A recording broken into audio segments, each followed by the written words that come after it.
Hello আসসালামু আলাইকুম, welcome to my channel explore with the lens. আজকে আমরা এসেছি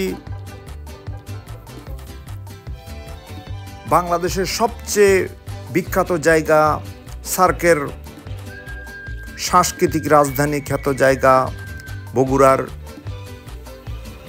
পুণ্ড্রনগরীর রাজধানী পুণ্ড্রবর্ধন, যেটা মহাস্থানগড় নামে পরিচিত। এখানে এটা বগুড়া শহর থেকে প্রায় 13 কিলোমিটার দূরে অবস্থিত। বগুড়া দিনাজপুর বা রংপুর হাইওয়ের পাশে অবস্থিত, করতোয়া নদীর তীরে অবস্থিত। এখানে রয়েছে হাজার বছরের, প্রায় 2000 বা 2500 বছরের একটা রাজধানী, সাংস্কৃতিক ইতিহাস। এখানে পাল, গুপ্ত, সেন, মুসলমান বিভিন্ন যুগের ইতিহাস এর ভেতরে লিখিত রয়েছে। আজকে আমরা এটা এক্সপ্লোর করব। So stay with my channel and subscribe my channel for my inspiration.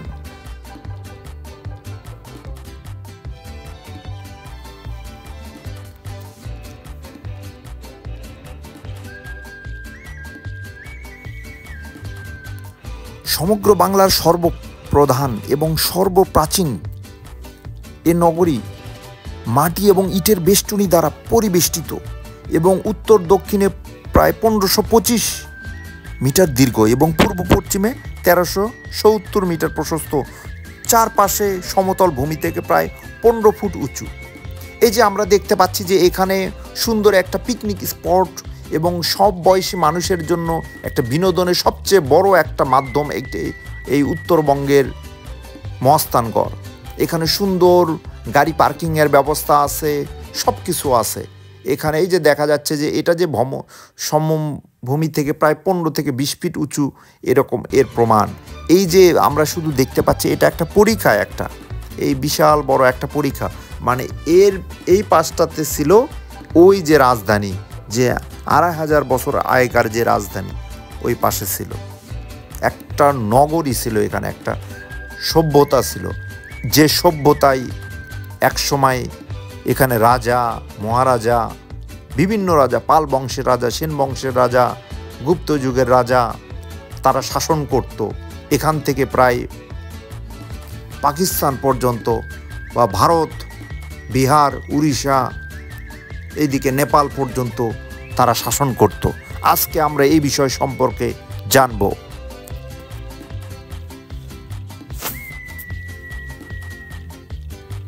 এখানের যে প্রত্নতাত্ত্বিক নিদর্শন হতে জানা যায়, এখানকার যে তাম্রলিপি, শিলালিপি, এই যে শিলালিপি থেকে যে আমরা শিলালিপিগুলো রিড করে আমরা পাই যে এখানে প্রায় মৌর্য, গুপ্ত, পাল শাসক বর্গের প্রাদেশিক রাজধানী এবং পরবর্তীকালে হিন্দু সামন্ত রাজাগণের রাজধানী ছিল।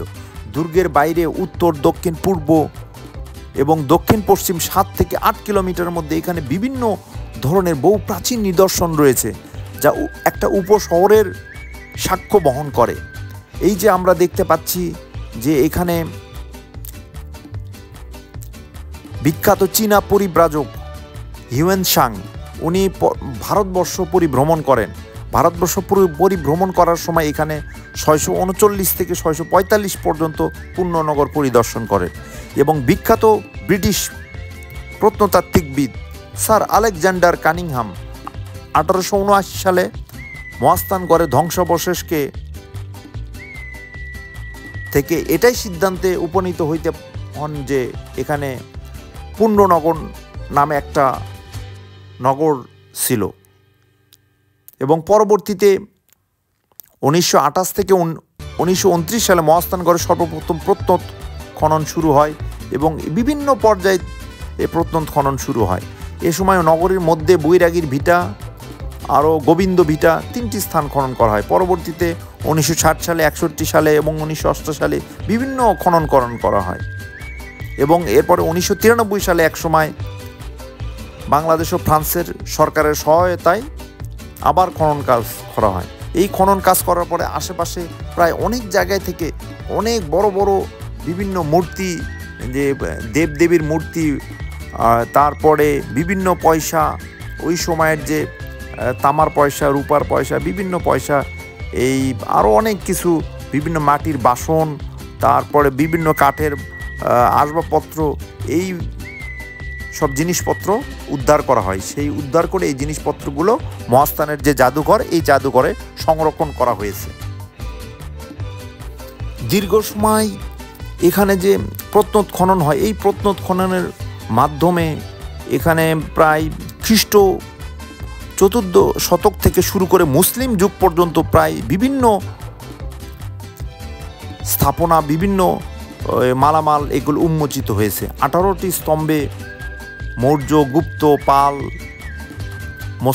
মুসলিম যুগের কাঁচা পাকা ঘরবাড়ি, রাস্তা, নর্দমা, নালা, কূপ, মন্দির, মসজিদ, তোরণ, বুরুজ ইত্যাদি উন্মোচিত হয়েছে। এসব স্থাপত্যিক কাঠামো ছাড়াও আবিষ্কৃত হয়েছে তদানীন্তন নগর জীবনের বিভিন্ন স্থাবর অস্থাবর দ্রব্যাদি, যেমন শিলাখণ্ড, রৌপ্যখণ্ড এবং মুদ্রা, ব্ল্যাক অ্যান্ড বেজ চেয়ার, বুলেটেড ওয়ার, উত্তরাঞ্চলীয় কালো মসৃণ পাত্র, বিভিন্ন এই পোড়ামাটির ফলক, পোড়ামাটির মূর্তি, স্বল্প মূল্যবান গুটিকা, গোলক, জালের কাঠি, পাঠির দ্রব্যাদি, প্রচুর সাধারণ মিত্র পাত্র, আরবি উৎকীর্ণ, আরও অনেক বলে শেষ করা যাবে না। এই যে এখানে আমরা দেখতে পাচ্ছি যে এই পাশে মহাস্থানগড়ের পাশে একটা ছোট নালার মতো অংশ, যেটাকে জাহাজ ঘাটা বলে। এখানে এক সময় করতোয়া নদী থেকে জাহাজ আসতো। এই জাহাজ দিয়েই কিন্তু ওই সময়ের যারা বণিক সম্প্রদায় বা এই সময়ে তখন যাতায়াতের ব্যবস্থা হইতো, এই জন্য এখানে জাহাজঘাটা নামটা বলা হয়। এছাড়া মহাস্থানগড় নামের সাথে আরও অনেক কিছু জড়িত, যেটা এখানে একটা শাহ সুলতান বলখির মাজার শরীফ কথিত, আর একটা আছে এই যে এখানে পরশুরামের প্রাসাদ।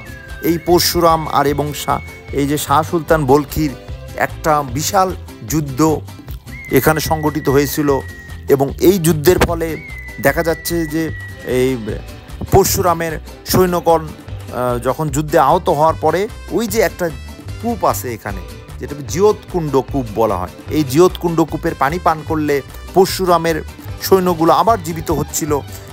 তার পরবর্তীতে এই শাহ সুলতান বলখি কিন্তু পরশুরামের সাথে যুদ্ধে পারতেছিল না পারার কারণে কিন্তু পরবর্তীতে উনি ওই যে কাঠের মাধ্যমে একটা গরুর মাংস টুকরা এই কূপের ভেতরে ছিটায় দেওয়ার পর থেকে কূপের যে অলৌকিক ক্ষমতা, এই ক্ষমতা নষ্ট হয়ে যায়। তার পরবর্তীতে পরশুরাম এই শাহ সুলতান বলখির কাছে পরাজিত হন এবং নিহত হন।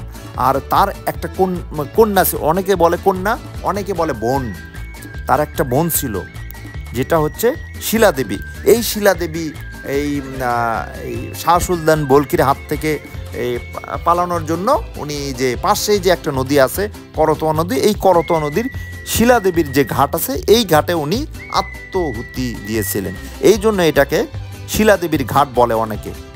এটাও একটা খুব দেখার একটা জায়গা, সুন্দর শিলাদেবীর ঘাট আছে। আর এই যে আমরা দেখতে পাচ্ছি যে এখন একটা এই যেখানে জাহাজ ঘাটা জায়গা, ওখানে এখন একটা ব্রিজ আছে। আরও আমরা এখানে দেখতে পাবো যে আশেপাশে প্রায় একটু দূরে 2 কিলোমিটার একটু দূরে গেলেই আমরা বেহুলা লক্ষ্মীন্দরের বাসর ঘর দেখতে পাবো, যেটা আমার এই চ্যানেলেই কিন্তু অন্য একটা ভিডিওর মাধ্যমে আমি আপনাদের সামনে এটা প্রকাশ করেছি।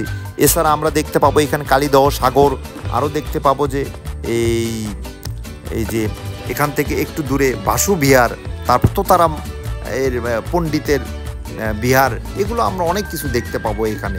আসলে এই বিশাল ঐতিহ্যে ভরপুর কিন্তু এই আমাদের যে ঐতিহ্য, 1000 বছরের ঐতিহ্য মহাস্থানগড় বা পুণ্ড্রনগরের পুণ্ড্রবর্ধন। এই যে মহাস্থানগড়ে যে এখানে শাহ সুলতান বলখির মাজার আছে, কথিত আছে যে এই যে শাহ সুলতান বলখি উনি এই যে সেন বংশের যে রাজা পরশুরাম রাজা, এই পরশুরাম রাজাকে পরাজিত করেন। উনি এসেছিলেন সুদূর আরব দেশ থেকে। এই আরব দেশ থেকে আসার পরে এই যে করতোয়া নদী বিশাল একটা মাছের পেটে মাছের উপর ভর করে উনি এই শহরে এসেছিলেন, এই জন্য এটাকে বলা হয় মাই শাওয়ার বলা হয়। এবং উনি এসে প্রথমে এই যে পরশুরামের যে বিভিন্ন তার রাজ্যের যে বিভিন্ন লোকজন আছে, তার কর্মচারী বা বিভিন্ন লোকজনকে আগে ইসলাম এর দাওয়াত দেন, ইসলামের দাওয়াত দিতে তারা ইসলাম গ্রহণ করতেছিল, কিন্তু পরবর্তীতে এভাবে দেখলো যে এই আমার সমস্ত লোকজন, রাজা পরশুরাম দেখলেন যে আমার সমস্ত লোকজন মুসলমান হইতেছে, তখনই কিন্তু শাহ সুলতান বলকির সাথে রাজা পরশুরামের যুদ্ধ লেগে গিয়েছিল। এই যে আমরা একটু পরে দেখব যে মহাস্থান জাদুঘর এবং গোবিন্দ ভিটা, আমরা এখানে একটা গল্প বলতে পারি। মহাস্থান গড়টা এটা একসময় মাস্তান গড় বা মাস্তানের গড় নামে পরিচিত। এখানে ওই আধ্যাত্মিক কারণে পরিবার ত্যাগ করা এবং নামে এটা পরিচিত ছিল। ব্রিটিশ রাজের সময় ভারতের ফকির সন্ন্যাসী বিদ্রোহী আন্দোলনের উৎকৃষ্ট মৌখিক ইতিহাস অনুসারে এই মাস্তানরা বাংলার বিচরণ করে ফকিররা ঐতিহাসিক পুণ্ডবর্ধন বা পুণ্ডনগরে শহরের ধ্বংসাবশেষে আশ্রয় গ্রহণ করেছিলেন। এটিকে দুর্গ হিসেবে ব্যবহার করা হয়েছিল। শাহ মাদারিয়া সম্প্রদায়ের একজন ফকির ছিলেন সৈয়দ বদিউদ্দিন কুতুবুল শাহ মাদার, এই আদেশের প্রতিষ্ঠাতা। তার কার্যকলাপের কেন্দ্র ছিল কানপুরের কাছে মাকানপুরে শাহ মাদারের মাজারে। 1771 সালের 25শে ফেব্রুয়ারি দিনাজপুর লেফটেন্যান্ট ফেলথামের নেতৃত্বে সিপাহীদের সাথে তার প্রথম মুখোমুখি একটা সংঘর্ষ হয়। এই সংঘর্ষ ব্যর্থ হয়েছিল যদিও, কিন্তু এই সংঘর্ষের মাধ্যমে যে ইংরেজদের বিরুদ্ধে বাংলার যে ঐতিহাসিক চিরাচরিত সংগ্রাম এটা ফুটে উঠেছিল। এই যে আমরা এখানে দেখতে পাচ্ছি যে করতোয়ার ঠিক নদীর সাথে লাগানো একটা হচ্ছে এই গোবিন্দ ভিটা।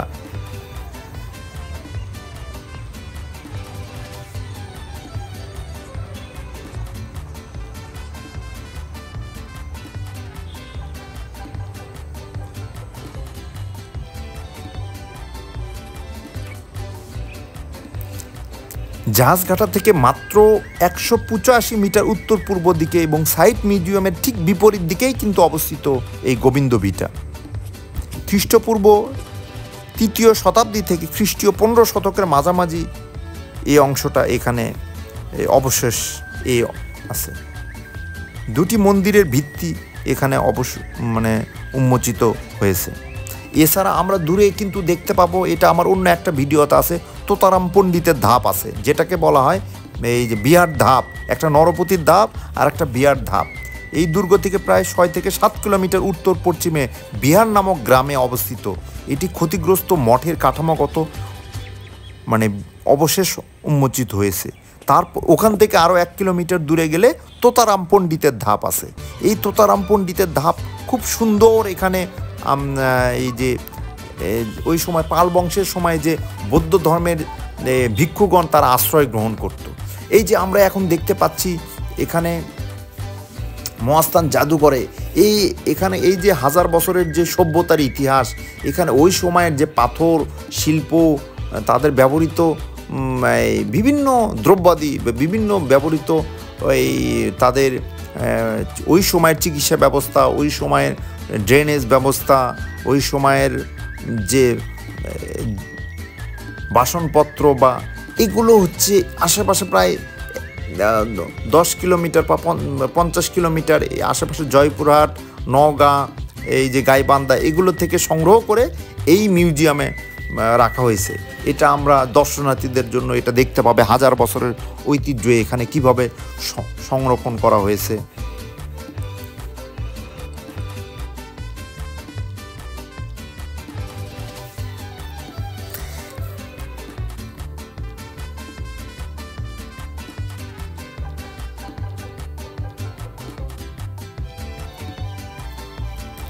এছাড়া মহাস্থানগড়ে আসলে আসলে এখানে অনেক কিছু দেখা যায়, যেটা বৈরাগীর ভিটা নামে পরিচিত। 4টি যুগে নির্মিত এই বৈরাগীর ভিটা। এখানে মন্দিরের মতো দরিদ্র ভিত্তি ধ্বংসাবশেষ পাওয়া গেছে। 2টি ভাস্কর্য বেলে পাথরের স্তম্ভ উদ্ধার করা হয়ে গেছে।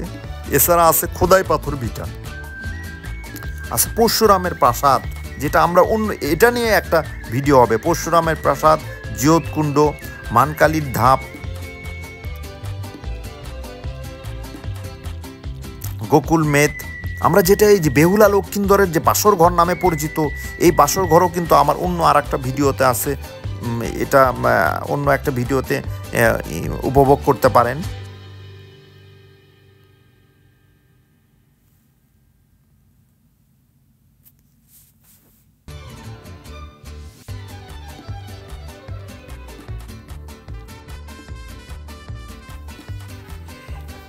এখন আমরা মহাস্থানগড় থেকে দেখতে পাচ্ছি যে এটা একটা গ্রানাইট পাথরের ডিজাইন করা, সূক্ষ্ম হাতের ডিজাইন করা একটা কলামের স্তম্ভ। এই স্তম্ভে যে কারুকাজ, এই কারুকাজ থেকে অনুমান করা যায় যে এখানে এই যে আজ থেকে 2000 বছরের যে সভ্যতা, ওই সময়ের কারুকাজ, এই কারুকাজ কত নিখুঁত। এটা ওই সময়ের আর্কিটেকচার বা ওই সময়ের স্থাপত্য চিন্তা ভাবনা এর ভেতরে ফুটে ওঠে। এই যে এখানে আমরা একটা দেখতে পাচ্ছি ড্রেনের মতো, এটা প্রায় 7ম থেকে 8ম শতকের সময় নির্মিত এই গ্রানাইট পাথরের তৈরি একটা ড্রেন। এই ড্রেনের মাধ্যমেই পানি যাতায়াত করতো, এরকম একটা সিম্বল আমরা দেখতে পাচ্ছি এখানে।